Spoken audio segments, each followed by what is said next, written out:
Hey guys, welcome back to another episode of the RepPath Podcast. So today we're in a unique setting. Just want to paint the picture here. So I know you guys are seeing a different background. I'm back in my home state of New Jersey, where you can tell by my outfit, the weather is freezing. Thank you, He's James. miserable just like me. Finally, he gets to be miserable with me. It's amazing. I went from 85 sunny degree weather to it was 37 last night.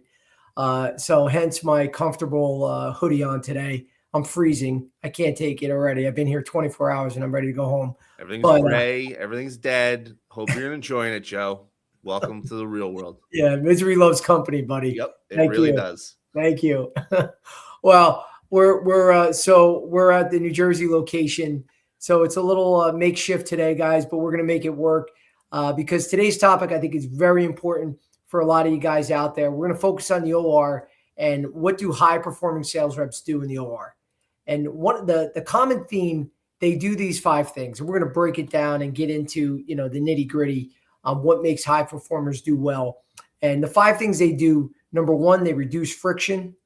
Number 2, they respect the environment. 3, they support the clinical team. They stay calm under pressure. This is very important, guys. We're going to dig into that. And lastly, the most important thing, they add value without becoming the focus. So before we get into all those topics and more, as always, guys, quick housekeeping. Please make sure you submit any questions you have from this moment on, because we're going to address them about halfway through the podcast. Number 2, guys, RepPath Academy. I see it more and more, guys. I see LinkedIn every day. I see many of you guys still searching month after month. Stop. Stop doing it. If it's not working, change it up, guys, and we can make it happen. Because again, we're not only going to make you a better candidate, we're going to make you a better sales rep. So go on RepPath.com, shoot me an inbox on LinkedIn, either or, set up an appointment. I'll give you more info on the RepPath Academy. You could check out on the website those testimonials from candidates that have done well and been placed quickly, along with a lot of those companies that we've worked with in the past. So RepPath Academy, guys, get signed up today. Don't wait anymore. Lastly, if anybody wants to see this podcast or any other material that we're producing, please click the link below and subscribe to my free YouTube channel, the RepPath Academy. That way you can get this content and everything else we produce. You can see it on the screen there. We got tons of content, guys. So it's 100% free, and you could get some really valuable info, just like this podcast today. So let's dive right into it, guys. First point, we're going to just dive right in. The OR, guys, it's another world if you haven't been in there before. It's very intense, but it also is awesome in my opinion. I mean, I started out in pharmaceutical sales. I loved working in pharma. It was great. It was challenging, but you're in a different environment. You're working in offices majority of the day. You're calling on doctors. You're trying to get past the gatekeepers, speaking with different clinical staff. It's a little different. When you're in the operating room and you see a patient on the table and the intensity of the staff, the physician, everything going on, you see all the monitors hooked up to that patient and seeing, wow, this is actually real. Like, I have to be on. It's a different world. And that pressure really kicks in. It gets exciting, but you have to be prepared. And you have to understand this is a very unique sales situation. You got to know how to approach it the right way. And there's many individuals out there that they do an okay job. At the end of the day, the case gets done. The patient did well. That's awesome. But what do the high performers do? That's what we want to get into. And we want to be able to I want to teach you guys what a lot of these individuals are doing. So when you get out there, you could start becoming a high performer by following some of these traits and some of the things that they do on a daily basis. And one of the first things they do, first point I want to make, is they understand that the OR is not a sales floor. Okay. So when you're in that OR, patient safety comes first. The best reps don't treat this as a great sales opportunity. They don't sit there in the middle of a case with the detail laid out, or any other, promotional material selling to the doctor, because that doctor now is trapped with them in the OR for the next, and it could be anywhere for the next hour to several hours. That's not the way to do it, guys. It's the patient first. You want to make sure that you're there to support the case. Okay. The selling's going to happen. It's going to happen through osmosis, guys, because you're going to be in that room, and by your support, by your, excellent case support, your excellent support, not only of the patient and also the staff, the case goes smoothly. Your product works well. It's going to do this selling for you, guys. Doctors are going to want you back. You're not going to have to sit there and just ramble off data, throughout the whole case. Of course, you're going to get your points in, but do not treat this as now it's time to sell, pulling out all your, your typical detailing material that you would do in a lunch. This is not the setting. This is even better. Think of it as an athlete, excuse me, going to say, sell himself to a coach, and he meets with different organizations. A lot of times this will happen where, see, even head coaches, they go and they get interviewed and they tell people how great they are. I mean, what better is it than to show people? This is your opportunity. So this is a big difference between pharma and device. Pharma, you're talking about your product all day long. You're saying how great it is. You're showing the clinical data, but it's different where now they could see it live. Device is different. You could go in the OR and be like, let's do it. You're going to see how great my product works. They're going to see how great you work with the staff. And the proof is going to be in the pudding when they see, firsthand, all the things that you promised. This is an amazing opportunity, guys. So you're going to be selling in there just by showing them how great they work and how great your product works. So the top reps don't ask, how do I sell in the OR? They ask, how do I help this case go better? That's the main takeaway that you want to get there, guys. Okay. So next, when I started in this industry and I got my first cases, I was always surprised by how much preparation makes the difference. Now, of course, you got to prepare for anything in any career to do well. But I thought you basically walked in the operating room, you got there like 10, 15 minutes before, and then you gave the doctor your product, or the doctor, they brought it in from the sterile team, and everything just worked out fine.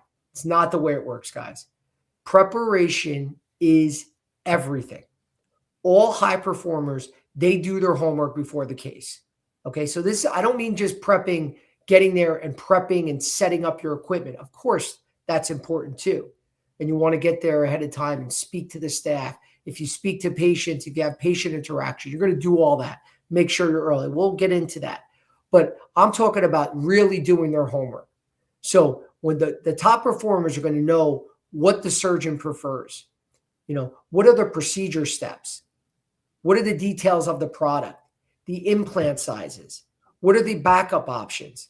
Because guys, there's always going to be things you go in with a game plan and you might not have the right fitting instrument. For instance, I remember selling spinal cord stim. We had different size leads. And depending on the size of the patient, you want to make sure that you had, you needed to know that. If it was a 6'6" patient and they're getting a lead placed, low in their lumbar region, or if they're getting a lead placed higher up in their cervical region, it's got to go much higher up their body. So you have to figure out you need a longer lead that can actually tunnel up there. So if you're not prepared for that, you could go in there with the standard leads, and now all of a sudden you need one that's, a third longer or twice as long. If you're not prepared, you're going to fall on your face and it's not going to go well. So they don't wait till the case starts to figure all this out. They're anticipating needs before they're asked. And many of you, I don't want to scare you guys, you're not going to get there on day one. Okay. Your first couple of cases, you're going to prep and do as much as you can, but you're never going to be as good as you are 10, 15, 20, 50 cases, 100 cases down the line. Guys, some of you are going to get really good at what you do. And this is the point that is really going to hit home. You're going to remember this. because when you're anticipating needs, that is key. That's when doctors love working with you. When you walk into the case, you're already doing things knowing the doctor is going to ask for that. And James, just to piss you off, buddy, I got a great reference with Devil Wears Prada. Oh, my favorite movie, Joe. Of course, I'm going to just torture you with this. So in the movie, James, because I know you won't admit that you've seen it. You probably I've literally never seen it. I have no you're idea. a liar. You're just a liar. Anyway, No you remember interest. this is your favorite scene. I'm not even saying if you've seen it. You saw this movie. This is your favorite scene, but I'll remind you of your favorite scene. There's a scene where where the main Miranda Priestley, she's the bitch woman in the movie, gives Anne Hathaway's character this insurmountable task to get a Harry Potter unpublished script that she goes above and beyond, gets the script, and then brings it to Miranda Priestley in the movie. What's her name's character? I'm drawing a blank on her real name. Oh my God. The only person I know is in that movie, and correct me if I'm wrong, because I could be wrong. It's very possible. Isn't Meryl Streep in that movie? Meryl Streep's character. Yes. Thank you, James. For the guy that doesn't know the movie, it's hysterical how you knew the character. Anyway, but in the movie, she gets the script, brings it to her because she wanted it for her two twin daughters. And then and she goes, "Oh, that's great. What am I going to do with one script?" And she's like, "Oh no, this is just a copy. I already have the two scripts sent over. They've been bound. She made them look like they're real copies, real books, sent it to the kids, and they're already on the train to go see grandma, wherever they were going." But again, and then Meryl Streep is blown away because she anticipated the needs and she went a step further thinking exactly what she's going to want. And that's what really blew her away. And after that part, that's where she starts to really, get admired and respected by Meryl Streep and move up in the company and all that nonsense. Whole point being, guys, anticipating needs is everything. And that's how you're going to build trust. The preparation and being able to do that is going to build trust way faster than your personality. So don't think just because you're the nice rep, that's going to get you anywhere. You have to be able to do that because the doctors know if Joe's here, he's got it. That really, guys, that's what you want. That's the kind of relationship you want. That's how you want to be thought of by these physicians, is that if Joe's going to be here, I have nothing to worry about. And just as a side note, for a lot of you out there, because I've seen this happen with a lot of territory managers, they get so relied upon by their physicians, which is a great place to be in, but it's also a dangerous area. Because if they only want you there and you're not getting any of your clinical specialists, your associate reps to get the doctor comfortable with them too, you're going to get busier and busier. And these top doctors that are doing multiple cases a month with you, they're not going to want you to go anywhere.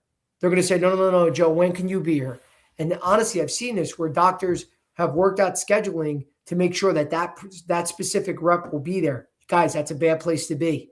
You want to make sure that they're comfortable with your clinical team too, because you can't be in 5 places at once. So just a side note, it's great that they're respected at that level, but you also got to be building that support from your team and knowing that, letting them know that, no, Bob has it, Susan has it. It doesn't matter who's on my team, we got you. And they're going to make sure that they treat you just like I do and provide the same service. So just want to make sure that you guys understand that, because it's something that, again, I've learned from all my mistakes and I made millions of them. I don't want to see you guys, I want to save you guys the time and struggle by just pointing out those, couple factors. So next, guys, is compliance and credentialing. All top reps, they're flawless with this, guys. You'd be like, Joe, of course I'm going to be compliant. Trust me, you're going to be involved with different situations that are going to put you in a gray area. And you don't want to cross them, guys. You don't want to do anything wrong. If you want to make sure you're credentialed. So, guys, for some of you who don't know what the hell that I'm even talking about, look it up. Look up vendor credentialing. Look up companies like VendorMate, Simpler. These are some of the top 2 common ones. And I'm drawing a blank on the third right now, but those are 2 common ones right now that you want to make sure. So this is where they're going to have all your credentialing requirements. Were you vaccinated? Did you have all the continuing education they require? Because if you don't have this updated, you are not doing the case that day, guys. and you want to piss your manager off and your company off, have a case scheduled with the doctor you've been working on for 6 months. And because you didn't have your credentialing set up and they don't allow you in the OR, that doctor you're never going to work with again. They're going to find another rep that day to come in because they'll be on their cell texting the other 3 or 5 different reps that could come in to do that case that day, and they will find someone. So guys, you make sure you have to respect and be up to date with all your credentialing. You want to make sure that you're up to date because these are all things that high performers do with your vendor access rules, hospital specific policies, and all the documentations required. Because sloppy compliance signals sloppy support. And you want to treat that professionalism as a baseline, not a bonus. These are must-haves. You have to have this done. You have to be airtight with your credentialing and your compliance, or you're not going to be able to work with those doctors. So, in the OR, again, guys, the credibility starts before you're scrubbing in. These are all things that need to be taken care of ahead of time. You're not going to get there that day and have missing documents and think that you're going to get that done before the case. Because trust me, sometimes, guys, it takes 24 hours to get it updated in the system.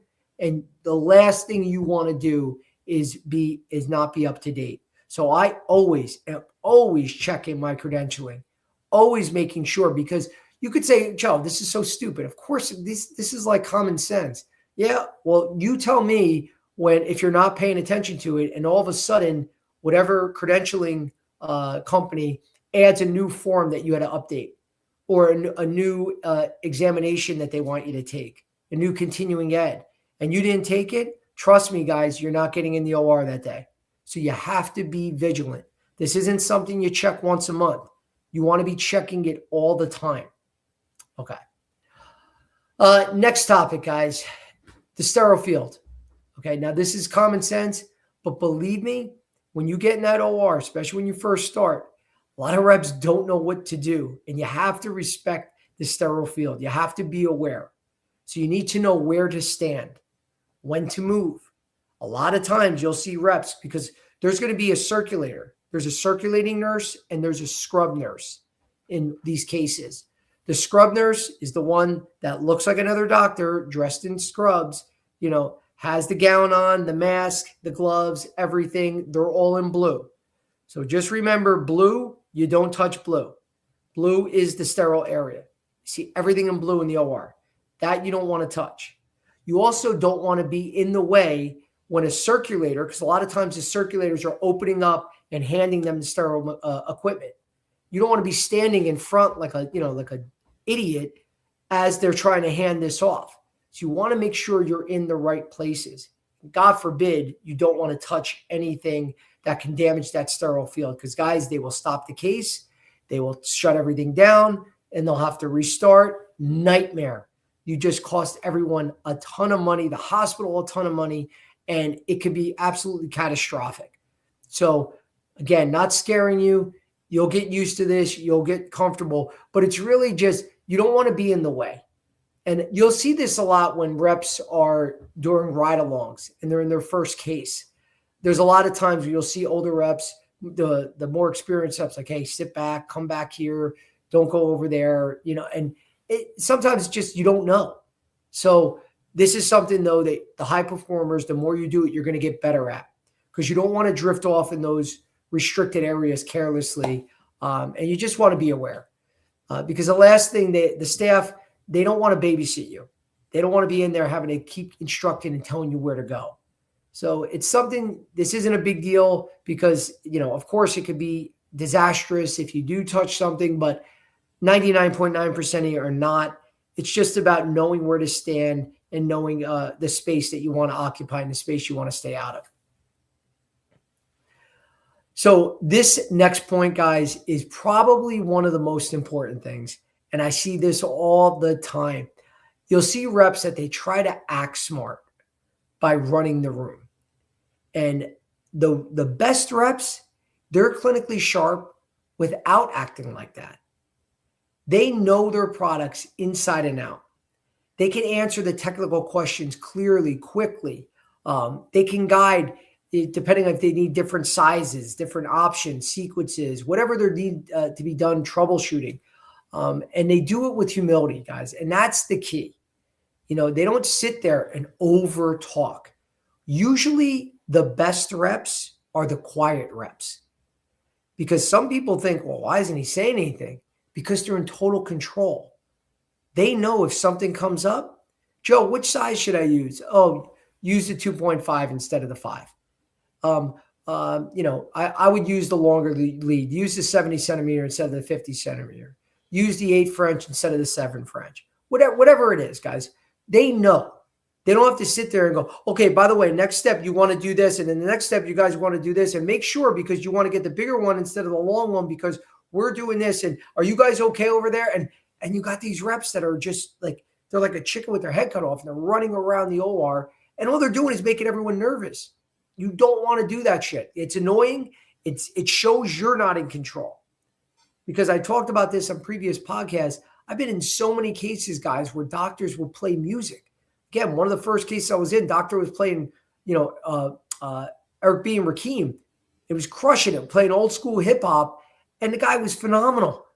And everyone in the operating room was relaxed. So those are the rooms that you don't want to add to the tension and the stress by basically being a chatterbox and not shutting the hell up. You'll know when to talk. The best reps know when something isn't going smoothly and they have to step in. It's almost like a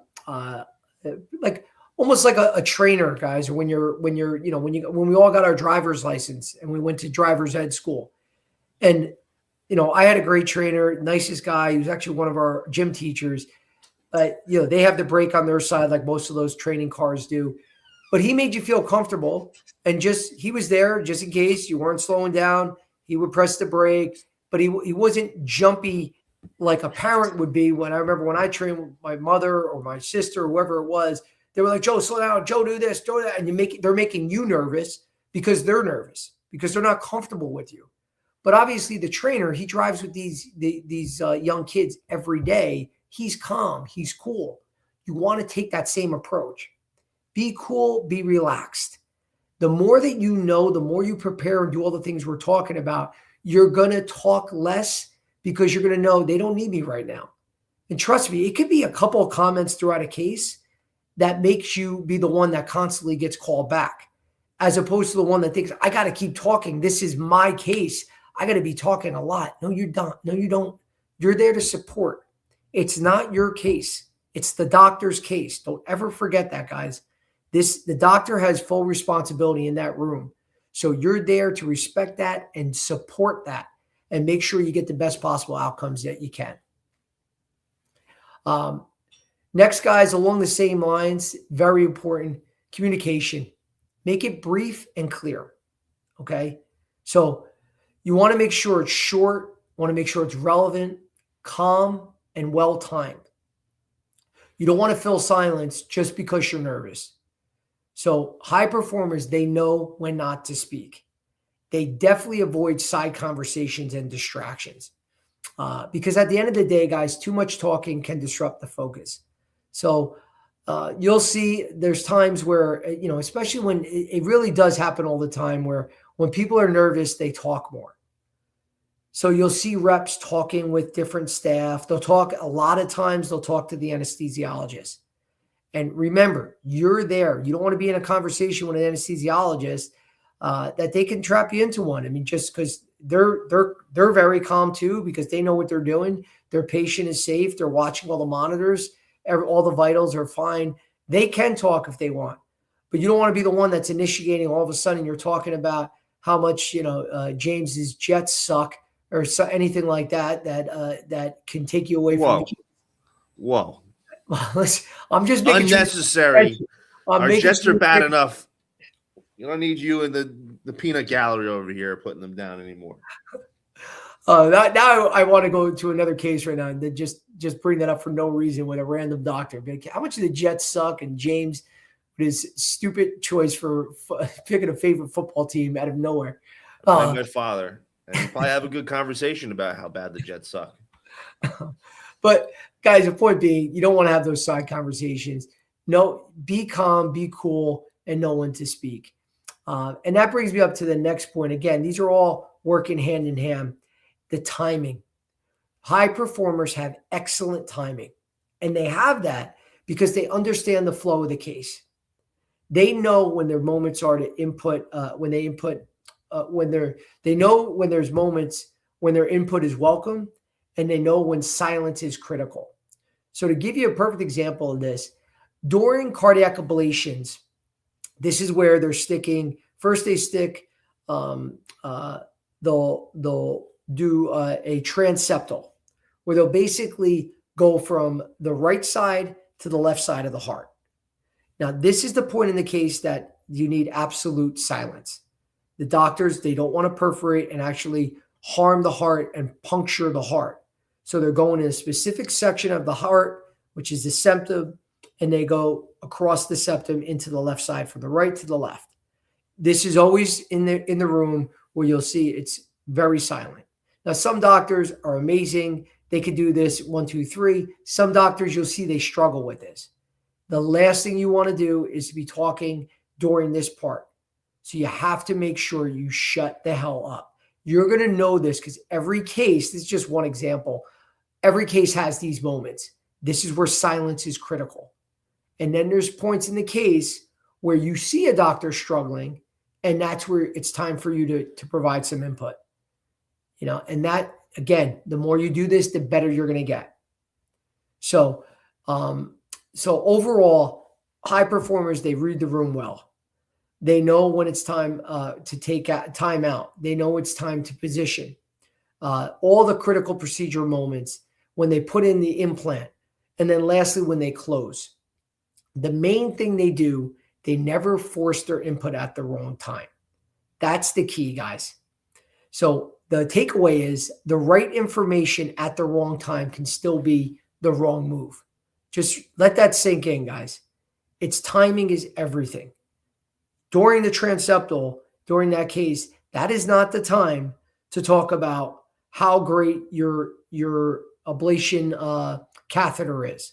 This is that. Once you get that out, we can talk about that. But if I could still be giving right information, but if it's at the wrong time, again, that's the wrong move. So timing is everything. Next point, guys. Huge, very important. A lot of times reps get laser focused and only talk to the physician. They only talk to the surgeon. That's what average reps do. High performers, they focus on the whole team. So they build trust with techs, with scrub techs, circulators, like I mentioned earlier, other nurses, sterility staff, biomed, OR leadership, everyone. They focus on everyone because everyone's important. They understand that. They understand that everyone in the room affects the case. Everyone has a role. Okay, so you don't want to downplay anyone's role because they're not the doctor. Guys, that's terrible. A lot of these nurses, a lot of these scrub nurses, scrub techs, they can make or break your next case too. Don't forget, don't think they don't say anything to the doctor afterwards, like, guy's so annoying. Or, he's a pain in the ass to work with. He has an attitude. Believe me, the doctor could easily go, screw it, let's call someone else. It could be that simple, guys. So you want to respect and build relationships and show support for everyone because that's the goal. If you could show that strong relationship, build those strong relationships across the room, that's going to create the long-term success. So again, the takeaway is if the whole team values their presence, the surgeon relationship is going to get even stronger. So you don't just have to 100% of the time just be surgeon. You could focus on these other individuals. It's going to make it a better case. And at the end, that's going to build your relationship and have that physician reaching out to you, every time. Next one, guys, this is something this is hard to teach. Experience basically gets you there. I just got to be real. I don't know many reps that remain calm when things go wrong on the first case. And that's what high performers do. They stay calm when things go wrong. Because there's many things that happen during cases, guys, that are going to throw you for a loop. And just a quick story. When I was at Boston Scientific, one of the best training programs that I ever went through in their spinal cord stimulation team, absolutely amazing job, because I've talked about this on previous podcasts. They would teach you, then they would test you, then they would test you under pressure. And the testing you under pressure actually was very stressful, but a lot of fun. So you would do your OR, your final OR test. You would do practice test. And then the further you moved along, they would create all this made up crazy scenarios to trip you up. Like, I know they took the batteries out of my computer. They took the batteries out of one of my devices. They shut something off. They pulled out plugs. They did all these things that you have to troubleshoot in the case. And believe me, I'm not saying that's going to happen every time, but sometimes there's going to be dead batteries. Sometimes things happen. Some of the things, there's always unexpected shit that happens. You have to remain calm. Cases change. Trays can be incomplete. Product needs can shift. The preference from the doctor can change mid-case. So the high performers, they don't panic. They don't blame others in the room. They stay calm, composed, and solution focused. And then they help you solve the issue without creating more tension. So again, this is the same as physicians. Because I remember speaking to an anesthesiologist one time, and he's like, when things go well, that's when it's easy. He said, the top physicians, what makes us, make the big bucks, and the reason why we got to go to schooling and put in a lifetime of work, it's when things go sideways. So same as physicians, anyone can look good when the case is easy, but the top reps show up when things go sideways. So next is adaptability, guys. All these ORs, it's not the same culture situation in every operating room, in every hospital. The top reps, they know how to adapt to the OR culture, no matter what that is. So every hospital and surgeon has a different style. What works in one account may not work in another. And the high-performing reps are adaptable. They know how to learn the local norms quickly. They adjust their communication and their sports style according to whatever that situation is. And they never assume that one formula works for everyone. Because it doesn't, guys. It does not. If you go in the same way and do the same things, the same talk track, the same procedure with every doctor, you're going to fail. It's just like any other business that you're in where every customer is different. These are your customers, guys. Hospitals, doctors, staff, they're all your customers. So at the end of the day, the great reps, they're consistent in their professionalism, but they're flexible in their approach. And that's the key takeaway. Okay. So next, we're going to cover a couple more points, and then we'll take time for questions, guys. So hang in there for a sec. Last 2 points I want to make. They protect the patient confidentiality. So they remember that a patient is the center of the case. So that you have to make sure you're careful with sensitive information, side conversations. You don't want to be talking about patient information. And I don't care who it is. Unless you're dealing with the physician directly, unless you're allowed to, you don't want to be having these conversations in the hallway outside there. Guys, this is very serious stuff, and you can get fired for this. You also don't want to be talking about things around an awake or a partially awake patient. So you got to respect the privacy and dignity of the patients, because this is a non-negotiable. So you got to act like a clinical trusted advisor, a clinical trusted partner, and not a visitor. So you always remember, the best reps always remember that a person is on the table. That's it. There's a life on the table, and you have to treat them with respect, and just can't be talking about, oh man, can you believe all the problems this patient has, or look at the size of this guy. This guy's huge.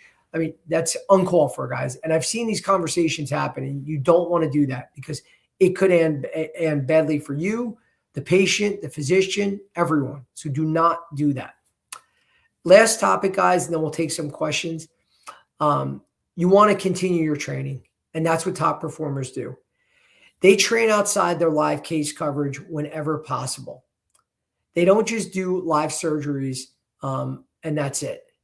They prepare beforehand by in-servicing, product education. They'll do dry runs, simulations. They do pre-case planning. So the more information that you know about the case, there could be a difficult case. I mean, for instance, One time I knew ahead of time and I was like, how the hell am I going to do this case? One guy had penile pain. He had penis pain. And we had to place a lead in an area down in, it was down by his testicles and his penis to do this one case. I obviously never did that before. But if you weren't doing your research ahead of time, and back then, it's not like ChatGPT, you could type in penile pain and you're going to get all the solutions how to treat that. I mean, this was speaking to physicians a week ahead of time to say, hey, Dr. Jones, what do you think? I got this difficult case coming up with Dr. Smith. We wanted to talk about this ahead of time. How would you approach this? Doing your research, doing everything you can, because at the end of the day, it's the OR is not where the preparation shows up. The OR is not where it starts.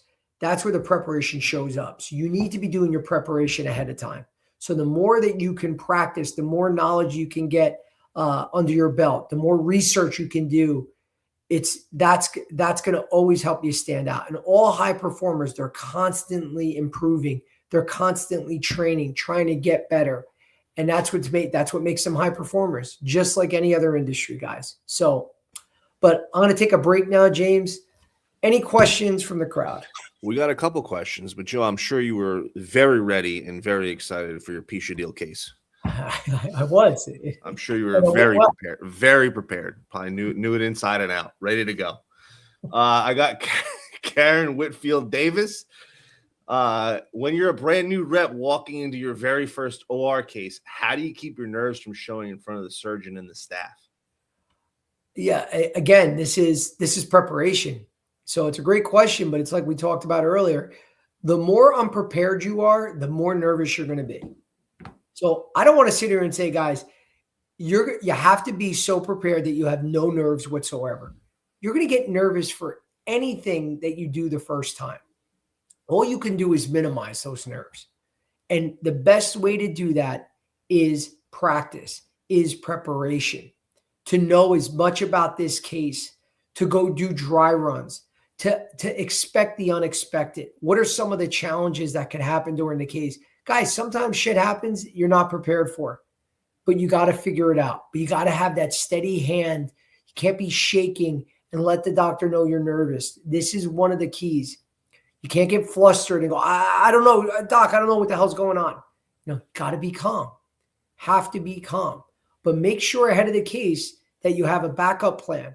Make sure there's reps, managers, clinical support, whoever it is, that you have their number on speed dial, that you can text, that you can call if you're in a jam. But whatever it is, at the end of the day, the more you prepare, the more you're going to reduce your nerves. You're never going to fully eliminate them, guys. So don't think that that's realistic. It's your first case. You're going to be nervous. You're going to be a little dumber, because they always say that your first case, you lose like 10 IQ points. It sounds crazy, but it's real, because you're nervous. You get flustered. You don't think clearly. But at the end of the day, the best piece of advice, prepare as much as possible. And then as you go, your next case, third, fourth, fifth, your nerves are going to get less and less till you get where it's second nature and you're not even worried about it. Trust me, it's a great place to be, guys, because that's when the job gets fun. And that's when your numbers start growing. Excuse me. Because the doctors feel your comfort and they want to work with you, because they're like, Joe knows what he's doing. He's so comfortable.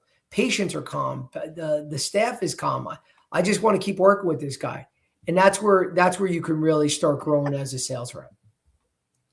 We got Nicole Faust. Joe, while selling at the sink, do you introduce yourself and make small talk first, or just get straight into a clinical question? Well, again, common sense, guys. Definitely go up there and introduce yourself. But I want to get into the small talk at the sink. I would talk about the case first and say, any questions, Dr. Smith? Anything going into this that I should know about? Whatever I can do to help you prepare. Any questions for me? Whatever that is. But I would lead with the case first, not going in there, hey, Dr. Jones, did you see that Yankee game last night? By the way, my name's Joe Licata. I'm the rep on this case with Boston Scientific. Guys, no, that's idiotic. I mean, your doctor is literally, when he's scrubbing, that means he's preparing for a surgery that he's walking into in the next 3 to 5 minutes. You want to make sure that you're handling the case topics first. Don't make small talk. Don't talk football, sports, or any other bullshit, politics. Talk about the case. You'll have plenty of time for all that nonsense later on. It's about the patient and that procedure, and you want to make sure that you and the doctor are the most prepared for that. We got Sama El Hashbab, I guess. What do you suggest if a surgeon accused you for panicking so he feels relieved? What say that again? That was confusing. I'm sorry. He says, what do you suggest if the surgeon accused you for panicking so he feel relieved? I can bring it up on the screen so maybe you can read it. What do you suggest a surgeon accuse you for panicking so he feel relieved? Honestly, that's a little confusing to read, but I'll give it my best shot. At the end of the day, it's just clarification, transparency. Why does he think that way? Why would what did I do? I didn't feel that I was panicking, but please tell me if your perception was that, then perception is reality, and just own it. Please, let me know how you feel, why you feel that way, and I'll fix it. And just have a conversation with him. Excuse me. But more often than not, that's a rare occurrence. And I think I'm missing something in the way I'm reading that. So if you want to clarify that question, that will help. But I mean, that's the best advice I can give, is just clarification, why he thinks that way, and then trying to fix it. Because at the end of the day, they're your customer. And you might say, well, I didn't panic. You don't want to go in the defense zone, guys. Again, perception is reality. They felt you were panicking and they made the case uncomfortable. You want to be able to fix it and move on. So it's having a nice, straight heart to heart with them, and be very transparent. That's the best advice I can give. I got Brooke.Marie.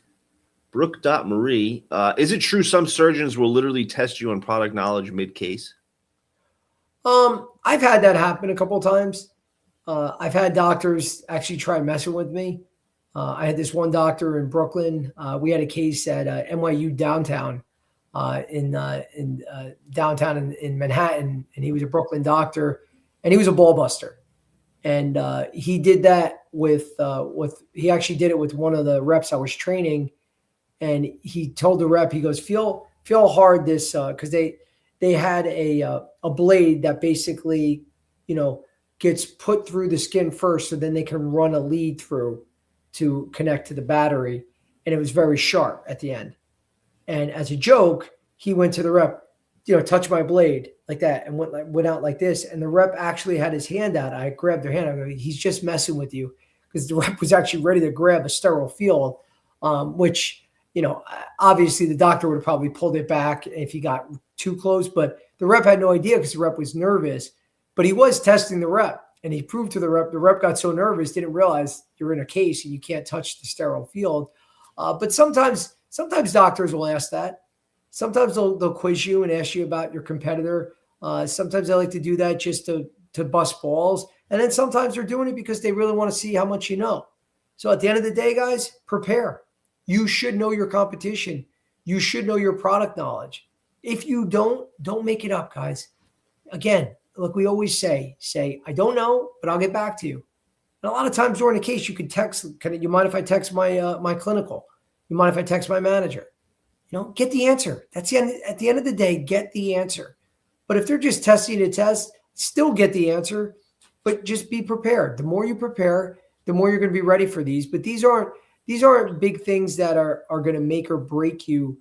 I shouldn't say that. That could make or break you, but at the end of the day, it's how you're performing and how your product's performing when you're in there. These little side tests and all, yeah, they're fun. They don't happen all the time.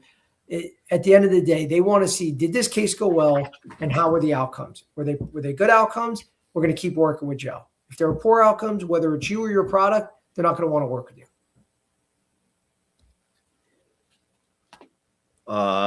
Derek Outdoors. What's the move when two of your surgeons book overlapping cases at different hospitals? That's a great question. So this is what I talked about making sure that your physicians are comfortable, not just with you, but with the rest of your team. So this happens a lot. And I'm so glad you brought this up, guys, because you're going to get two doctors, and it could be two of your biggest doctors that book two cases the same time on the same day. Who do you choose, right? It's a tough one because they both could say, I only want Joe to work here. And that's why you want to start now, where as much as you can get your clinicals or other team members to be joining you on cases to make sure that they're comfortable, not just with you, but with Susan, with Bill, with Jim, with Tim, whoever the hell it is that are your clinicals. You want to make sure they're comfortable with them also, because this is going to happen and you're going to have to make a decision. And then sometimes, guys, you got to roll the dice. But the more that you're getting them up to speed with someone else and they're comfortable, the less you're going to have to worry about this, because they're not going to care. Because the last thing you're going to do is say, guys, sorry, I got to just pick one. I'm already booked that day. Can we pick another time? That's never going to happen, guys. They'll find someone else.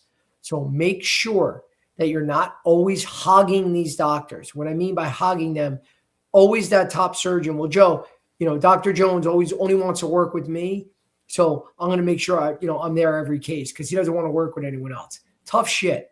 You have to get him to learn to work with other people, guys, because you are going to be in this pickle, and then you're never going to be able to grow your territory. Because if they only want to do cases with Joe, then how are you going to grow it? You can't be in 5 places at once. This is a great scenario. You can't be in 2 places at once.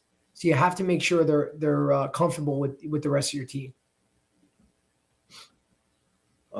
Semi responded, so how some surgeons try to blame others when something goes wrong. He also said, I really enjoy this broadcast. It's one of the few broadcasts related to medical device sales reps.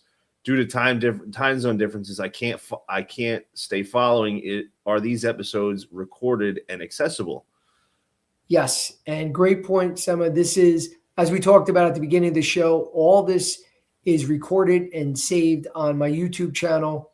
Please click the link below and subscribe, 100% free, so you can get the content. It's the RepPath Academy podcast and the RepPath Academy YouTube channel. So go on there, subscribe, and you'll be able to get all this information. You can see everything up there. Thank you, James. These are all the previous podcasts that we've produced. We've got a ton of them, ton of information, guys. So please go on there. You'll see all the different topics, and you'll be able to get all that value right here on the screen. Hit that subscribe button. Hit that subscribe button. Thank you, James. Hold on, let me go back to my other platforms. Nina writes things. Do you ever bring food in to win the OR staff, or is that corny now? No, I mean, you could still, you're still there you're still there to support, guys. So if you're trying to break in, you got to do whatever it takes. If you can't get dine with a staff and you do get a lunch booked, yeah, definitely do that. If you want to stop in one day, bring in bagels, you want to stop in, bring coffee in. If that can help you build a rapport, of course, definitely do that. To me, it's not corny. It's just the limitations that have put on our industry. Budgets are down, and some companies just don't do that anymore. Some companies just have, tighter budgets than others. But if you have the availability, spend all the money that you're allowed to spend.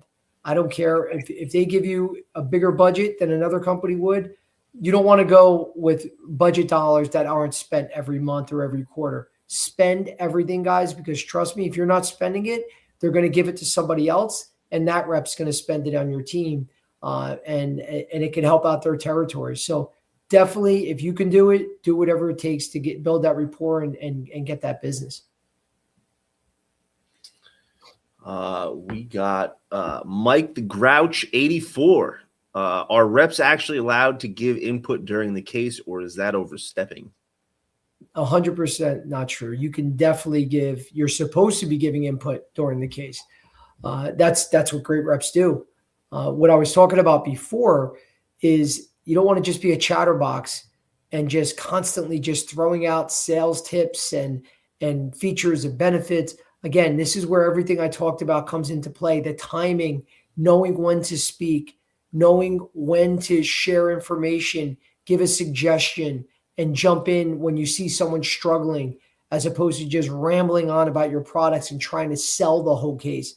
Those are different things. So knowing everything that we talked about in this podcast is key, and the timing of it is equally as important. I got Kevin Bauer. From a leadership standpoint, what's the most underrated coaching point you give your reps about OR presence that consistently moves the needle on their numbers? Again, it comes back to the timing and knowing when to speak. That's something that you're going to learn. So when you're not going to get thrown into a case without very few companies. I mean, you might be at a startup that you just get thrown in without seeing a case, but that's very rare. Most companies are going to give you the training. You're going to watch and start mimicking not only what the reps say, but knowing when they say it. You're going to see these top reps. So good companies are going to have you ride with top reps and observe them and really look at what they're doing, guys. And you're going to see that they say things at a certain time. They know when to jump in and when not to. That is the key. When you know that, because the good, high-performing reps talk less. When you see a rep constantly talking, constantly trying to coach, it's typically not the right recipe. You got to know when to do that. But that's getting back to what we said before. You need to be prepared and make sure you understand the procedure flow.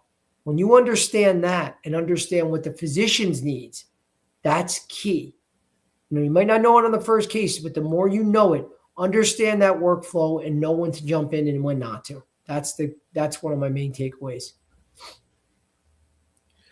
Let's see. We got Nat in the Wild. How often are reps actually consulting on technique versus just making sure trays are right?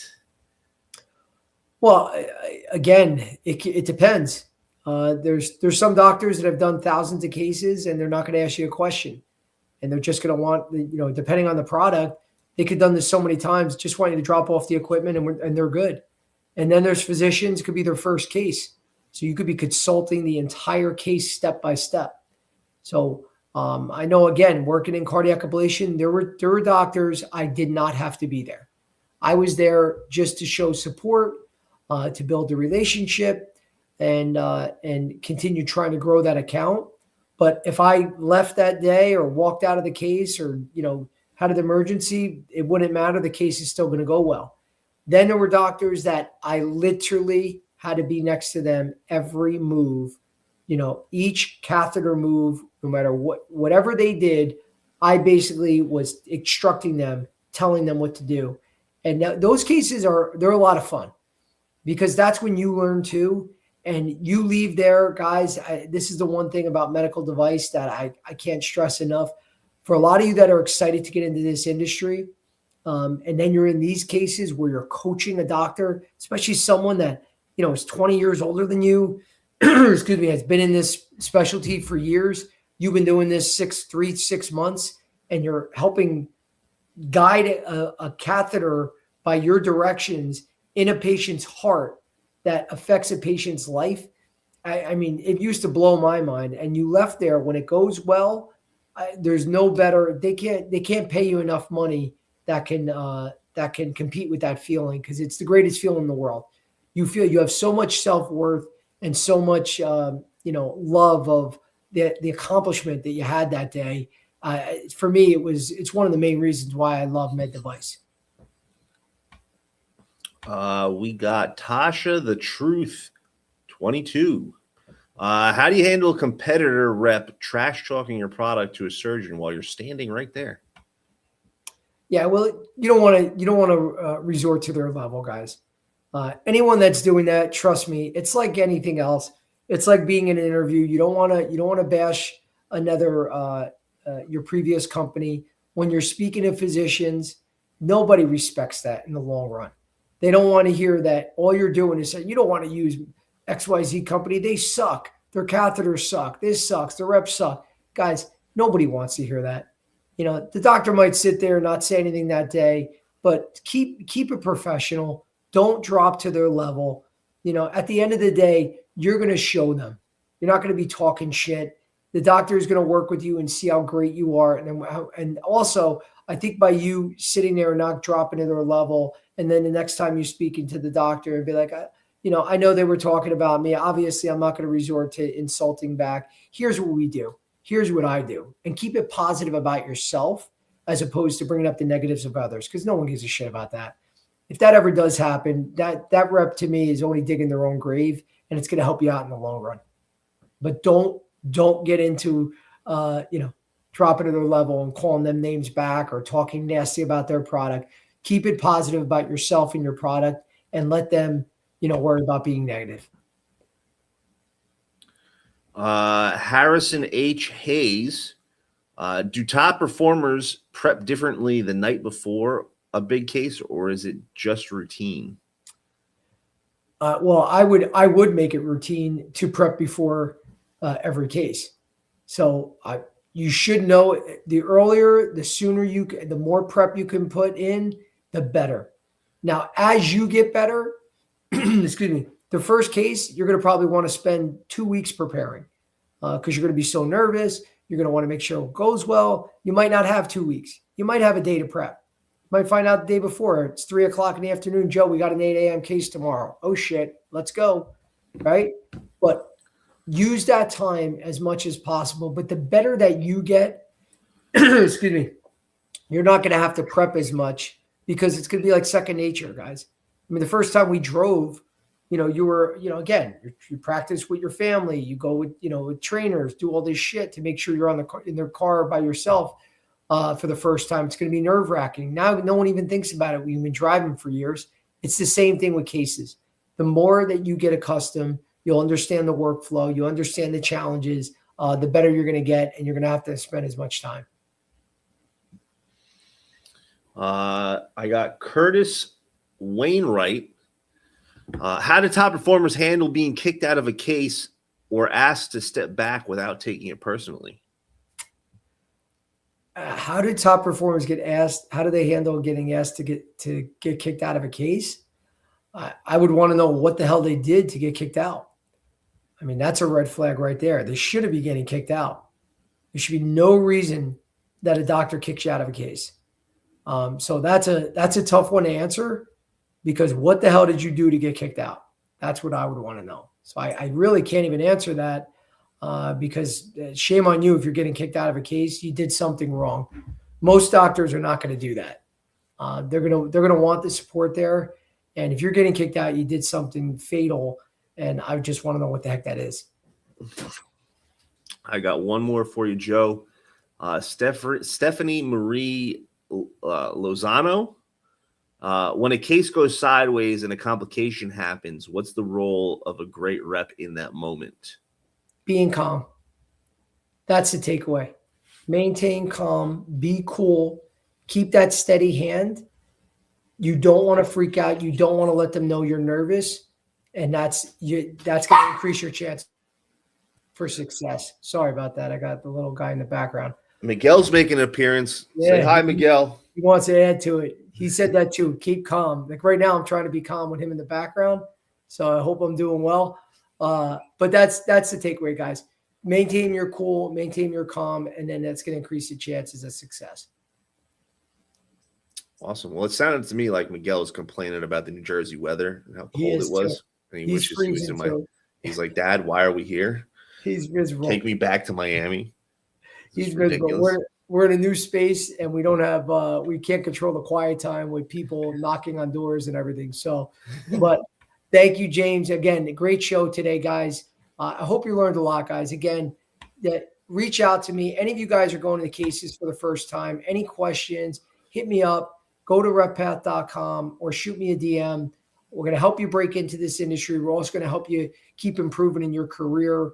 Lastly, guys, any lobby members, as always, shoot me that promo code when you reach out, Licata, so you can get additional discounts. But other than that, guys, have a great week. And every Monday and Wednesday, join us at 3 p.m. Eastern and look to see you next Monday. Take care.